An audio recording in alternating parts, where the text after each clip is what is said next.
All right, you're in the prep zone with BJ Koubaroulis and John Cotten, director of the Purple Puck Tournament, obviously the area's most well-renowned youth ice hockey tournament, usually played over the Christmas break. We're so excited to have John joining us in studio here at DMVSTREAM.com. If you're watching this on Fairfax Public Access, you can rewatch this on demand at DMVSTREAM.com. Also, if you're watching this on DMVSTREAM.com, right below this story, just scroll down.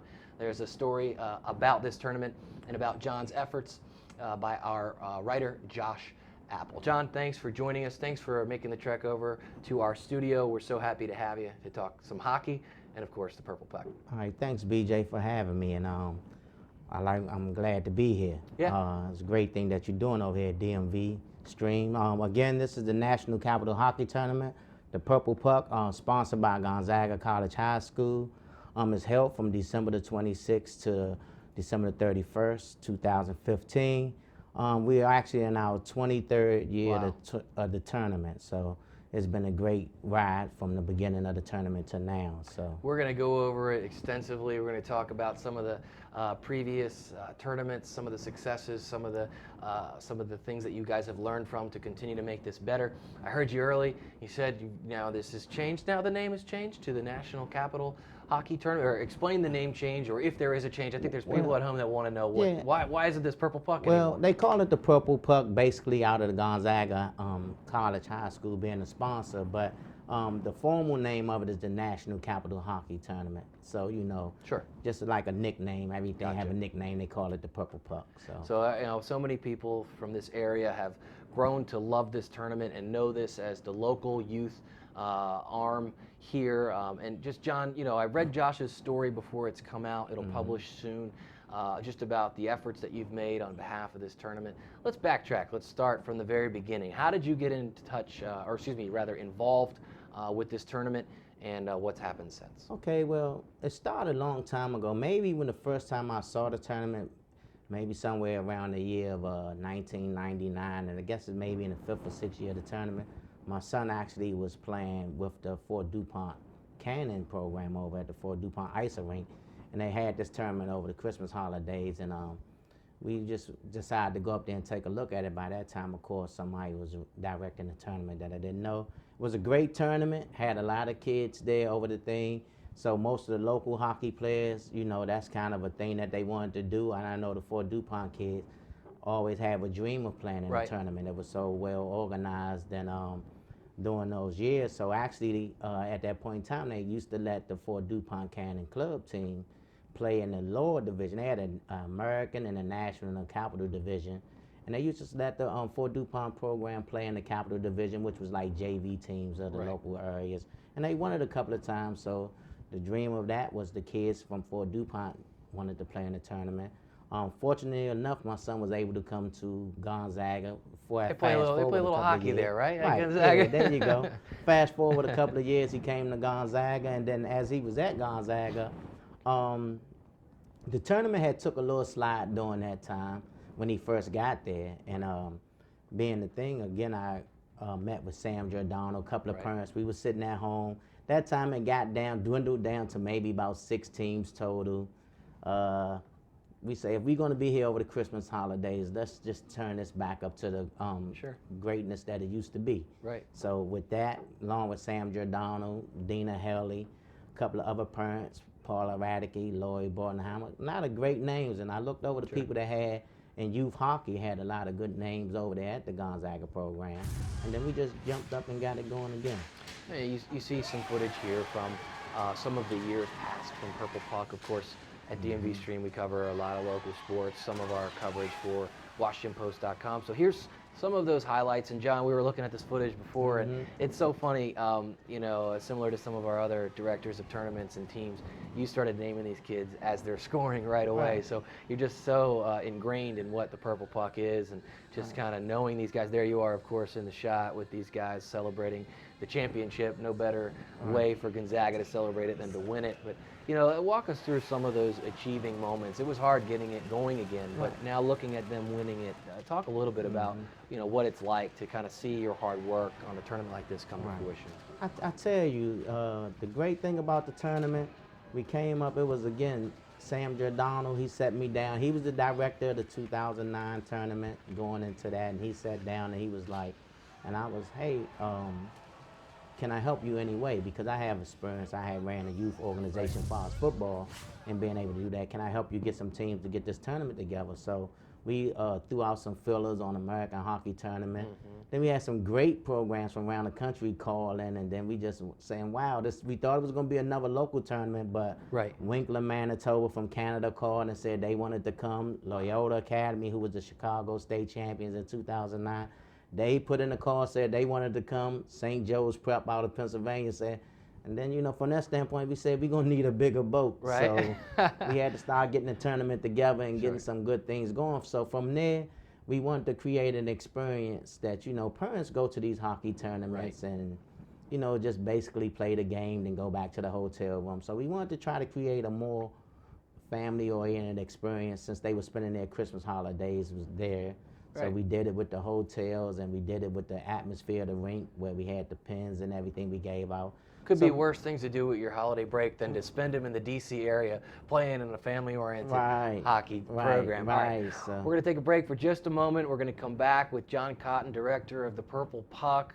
Really great work locally with youth hockey. Our team at DMVSTREAM.COM have done over 175 events in this coming year, in the calendar year, streaming those events live. One of those events was a series of 6 days of streaming what was called the World Police and Fire Games. It was the largest event, sporting event, not called the Olympics in the world.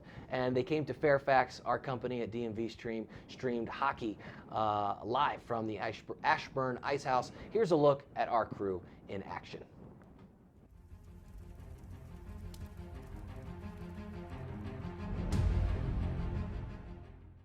Okay, so as the official video partner of the 2015 World Police and Fire Games, our team at Synthesis Multimedia is at more than 50 events this week, shooting video, providing highlight packages, and live streaming.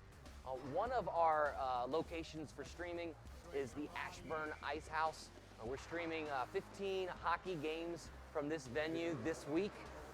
Division I ice hockey. We've got a team of about 8 here at any given moment. As you can see over my shoulder, we have our director who is currently preparing the broadcast.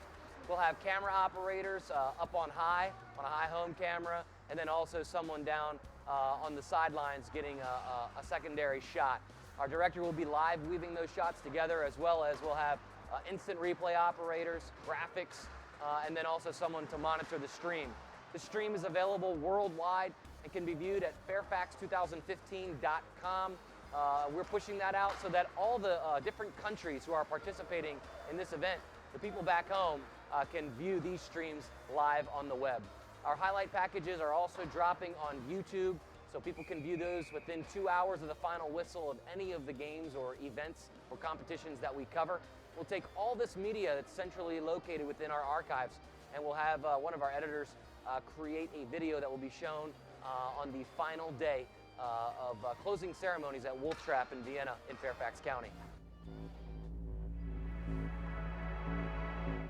All right, you're in the Prep Zone at DMVSTREAM.com. I'm your host, BJ Koubaroulis.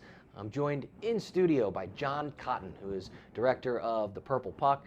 You just saw, John, a video of us in action at the World Police and Fire Games, which was the biggest sporting event in the world, not known as the Olympics. We did a lot of hockey. So I like to fashion myself now as somebody that just knows everything about putting on a hockey tournament. But the point is, John, this is what you do. And this is not a couple of weeks a year of just answering your phone and saying, yeah, come on down and play some hockey. This is a year-round commitment to putting on what is really known now as one of the premier high school events in the country. And you've built it into that with some help from some of your friends that you mentioned earlier as well. Really, John, I'd like to ask you, what does it take to put on an event like this? Let's start from early in the year. Okay, we've just finished, let's say, this year's Purple Puck. What happens right away to get to next year's Purple Puck? Well, what happens right away, right off the top, soon the tournament over, of course, I sent out a thank you letter, you know, to some of the teams who've been participating. What's been good, we've been getting a lot of repeat customers and ask us, is there any intentions of them coming back to the tournament? we find out what was good or what they found out, what we can improve on. And a lot of times, so right after that, we go to American Hockey Tournament, start advertising about the tournament because we get a lot of inquiries from teams that want to play beyond the date that it was over there. Oh, so sure. we want to make sure that we give them the return call and the customer service to saying that we have a spot open if one become open. Let me stop you there. Uh-huh. What happens when a team, say from Canada, calls you? They say, hey John, I see you've got this purple puck. How do we get in? What do you tell them? Do you have to sell them, or are they already sold? Are they ready to go? Oh, well, a lot of times we do a good job with the social media. So one of the interesting stories was how we got the team Auburn Drive last year, who came from British Nova Scotia. They was actually watching the tournament from the year before the championship game. Right. So right during the tournament, the coach from the team sent me an email, or he put on a Facebook page, hey, y'all got a great tournament going on there. We would like to play in it next year, right? And what do I need to do? So I just said immediately after the tournament, I'll give you a call. And so when we gave him a call, and then, which has become one of the harder things to do with the tournament, so you have to deal with their country rules and regulation and make sure that the team is eligible to continue to play during the regular season in their league, that you don't violate their country rules and state rules. So we had to send this big deal about, what it is that we doing, and that we are USA Hockey certified tournament and sanctioned, and also National Federation of High Schools, which is Washington, D.C. I had to go do that after the second year of the tournament, so D.C. became the first local thing out of the DMV between District of Maryland and Virginia that became a recognized high school sport. So we got that done. So sending that back to the Canadian so he could talk to his people and getting it done. And then the biggest thing now is when you get these inquiries, because we get a lot of inquiries from high school, is trying to match up with their state rules, and they got a certain amount of games that they need to play and they can't play. So once there's a lot of work of getting the teams eligible to play and getting across the board and working those things. And that's what I was going to touch on. I think a lot of people think, well, just get them over here and let's play some hockey. It's not quite as simple as that. There are a lot of rules and regulations, and a lot of this off-season travel stuff plays a role too. Wanted to talk to you a little bit, obviously about the purple puck as we're discussing today, but I believe Gonzaga's added an additional tournament or play day in honor of Dominic Petty. Is that something that we're going to be seeing soon? Yes. I think this is November the 6th. Yeah, at the Fort DuPont Ice Arena. Dominic Petty, for those who don't know, was a young man, great young man, that played played hockey at Gonzaga's first 2 years. Unfortunately, right before the first day of practice of his senior season, he was unfortunately killed in a vehicle accident. And so we played this game in honor of Dominic, and the kind of kid he was. Great team player, great teammate, great kid. And we played this, and we had developed a Dominic Petty Scholarship Fund that we do have for him. So the game will be played on November the 6th over at Fort DuPont Ice Arena. It's a purple and white game where we take the teams that we have at Gonzaga, divide the kids up. Great night, great way to remember Dominic. Dominic, by all accounts, from everyone that knew him, I did not personally know, but I mean, just the stories that came out after his passing and what an impact it had on the Gonzaga community and really the local hockey community. And to see Gonzaga rallying around that cause and creating the scholarship fund in honor of him. Talk a little bit about the scholarship, what it's going to do, and who it'll impact, and why it was created. Mm-hmm. Well, the scholarship was just something created in Dominic's memory. A lot of people wanted to donate. Of course, when something like that happened, they want to give money to the family, and the family just wanted to share with their memory. They have such a strong, religious belief in the things about giving and the concept of Gonzaga, which is meant for others. Right. So we developed the scholarship fund to help kids that be able to get their tuition paid at Gonzaga that might have a financial need and things of that nature. So in the spirit of Dominic, which was a great thing, a great story about Dominic is that he took one of the kids that was a goalie just learning how to play, and he just took him in his car and said, here, shoot on him, and Dominic was actually one of the better players on the team, so he would take the kid out to Cabin John and work with him. Wow. So. Yeah, what a great memory, and so many more to share about Dominic. Getting back to the purple puck, some great memories there throughout his career and his teammates. What should we expect this year? I mean, always a deep field. I realize it's early still, but you plan this thing all year. What kind of early looks can you give us at what the tournament might look like? Now, one thing I would say is that is a pretty strong field. You got teams, the stronger local teams in there with the Gonzaga, the Mather, Bishop O'Connell, who did a great turnaround Flip with Collins their program doing a great job over there. the last 2 years with Flip Collins. Then you got the Mather, who's always been a powerhouse in this league, coming in, and then of course you got Calvert Hall.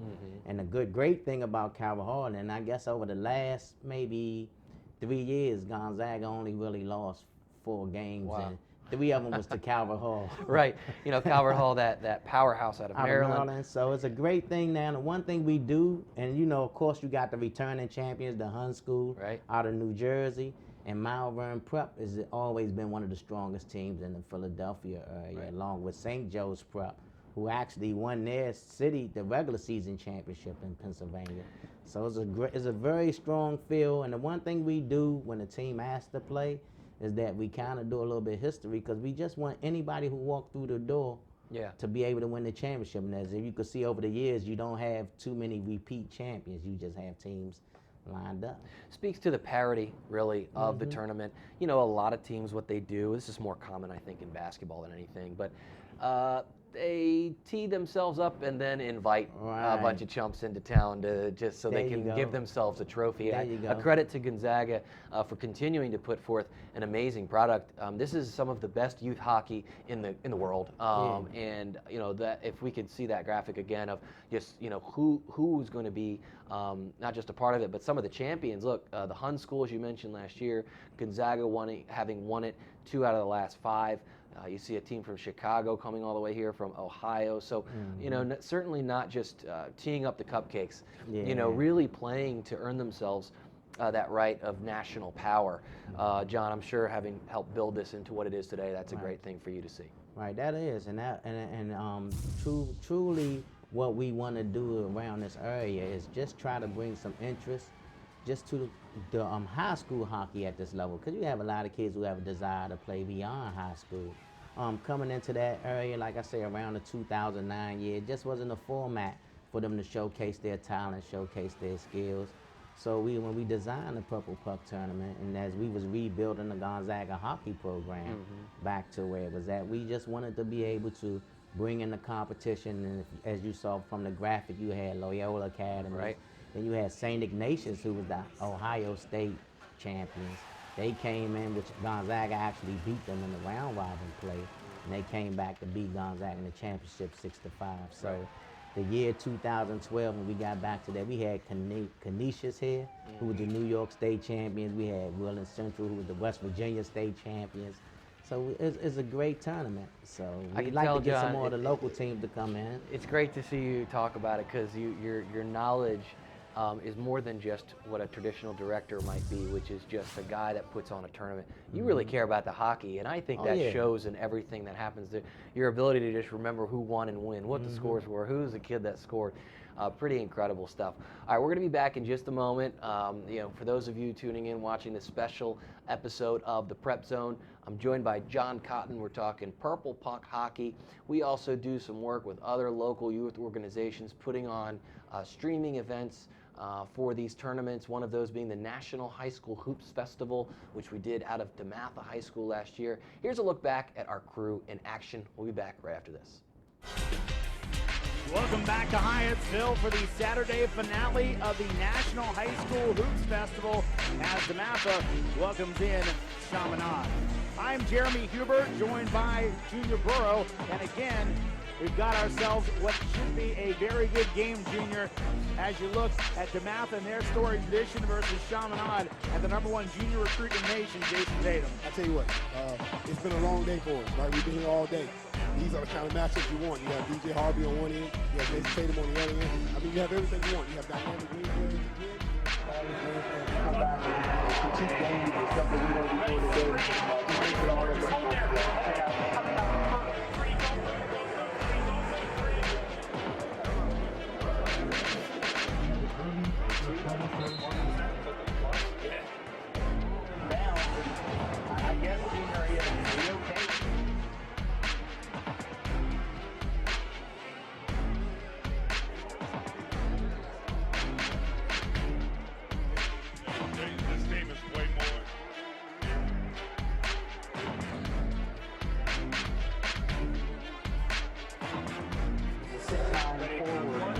That would be number 13, B.J. King, who came over, transfer from St. Mary's, St. Vincent. That sounds familiar. That's where LeBron James went to school. I tell you what, Coach Morello just won the lottery, basically. He's a 6'7" wing player that defends the rim, that defends basketball. I mean, he's one of the top 10 players in the country. He's a USA basketball man. I mean, everything you want in a wing player, this kid has.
Junior, what a remarkable event. I know you've been a part of that to take on Chaminade as this event just continues to grow each year. Absolutely. Everything's starting to feel like The ball is Oak Hill. Able to handle the ball. They turn people over a lot. It's easy to save it off. Napa, first off, number 23, DJ Harvey, just a sophomore, but so good. I mean, you're talking about wing players. We've been talking about it all day.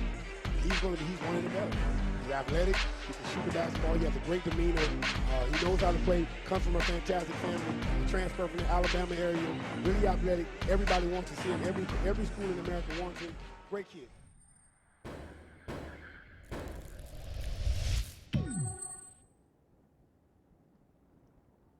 All right, welcome back into the Prep Zone. I'm BJ Koubaroulis. I'm joined by Purple Puck Director John Cotten. We've been talking Purple Puck and how we got to this point in what I consider to be the best youth hockey tournament, maybe in America, definitely on the East Coast, maybe in the world. Who knows? We just keep breaking records. Who knows, Hey, right? how about that? Okay, so John, I've got a couple minutes left. We want to make sure that we talk a little bit about Fort DuPont, how important Fort DuPont has been to the development of this tournament. I know you're on the board of directors at Fort DuPont.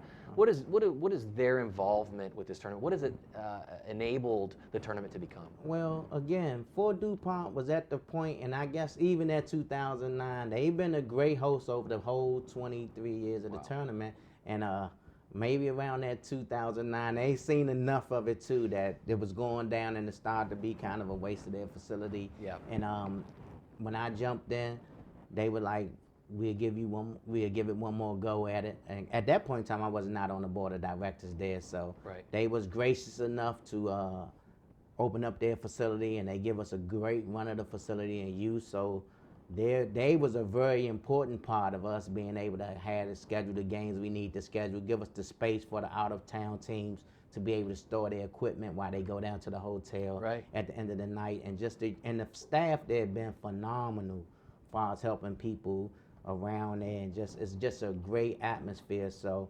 really, the Fort DuPont ice hockey program and the Fort DuPont Friends of Fort DuPont did a great piece of that puzzle that makes Right. Purple Puck what it is today. You can't do something this big without partnerships to lean on. So Oh, no. it's great to hear that they've been so supportive. You mentioned also some of the other opportunities that African American hockey players have had coming through a youth program at Fort DuPont. Touch on yeah. that for just a moment. Oh yeah, that's Coach Neal's program, the Fort DuPont Cannons, which again the Fort DuPont Ice Arena have been great host to the Fort DuPont Cannon program, Right. where you take the kids who was maybe not been able to learn how to skate or not even introduced to the sport. And even my son was a product of that program that ended up going on to Gonzaga. Right. And you got kids who went on to DeMatha, and you got kids who went on to St. Albans and played. You got Austin Palmer, you got Mark Ray, you got even my son Marquise Cotten who played with Gonzaga. So to see these guys, you got Brian King who played college at LaSalle. So to see these guys coming out of Coach Neal program and to be able to do that and be able, just through the support of the Fort DuPont and Right. the Friends of Fort DuPont program, which I encourage everybody to give. They part of the national CFC campaign, so Right. you can get to their capital campaign. Sure. It's a great thing, and that's a great use of your volunteer dollar. Yeah, sure. So we've got about 2 minutes left, John. I want to make sure we review who's going to be a part of the Purple Puck. We've got a graphic for our upcoming Purple Puck this year. It's December 26th through the 31st. Fort DuPont Ice Arena, that's in Washington, D.C. The teams are Gonzaga, DeMatha, Bishop O'Connell, St. John's Prep out of Pennsylvania. The returning champs, the Hun School of New Jersey, Academy New Church out of Pennsylvania, the Powerhouse out of Maryland, Calvert Hall, and Malvern Prep, also from Pennsylvania. All right, John, we have 1 minute left in the program. I want to make sure we give you an opportunity to get people out to come see the program and also others that want to be involved. How do people find out more about the Purple Puck? You can find out more about the Purple Puck. You can actually go to our Facebook page at the National Capital Hockey Tournament. You can see the pictures. You can see the great things that we do. We put on a clinic for the community. Actually, we had our first all-girl games last year, where we played Holy Cross, played Visitation, which ended up in a tie after overtime. Wow. And so they forced the overtime. I was just after the game. So it was a great game, and they came back and want to play again. We do a USA Warrior game. Also, you can visit GonzagaHockey.com. For the local teams, there's the local high schools that, you know, if you don't feel you're as strong as a prep program, we still have the varsity division that you can get in and join in. I'm trying to talk fast to get it all in, but visit us at GonzagaHockey.com .org. We'll also put some links. If you're finding us at DMVSTREAM.com, there's a story directly below this video. Just scroll down. Okay. There'll be some links there for how you get in touch with John and the good folks at Purple Puck. That's all the time we have for today. I want to thank you, John, for coming in to talk Purple Puck. What a great tournament it is for local and like I said, in the country, just one of the best. So awesome to see what you've grown it into. That does it for this special edition of the Prep Zone. I'm BJ Koubaroulis. We'll see you next time.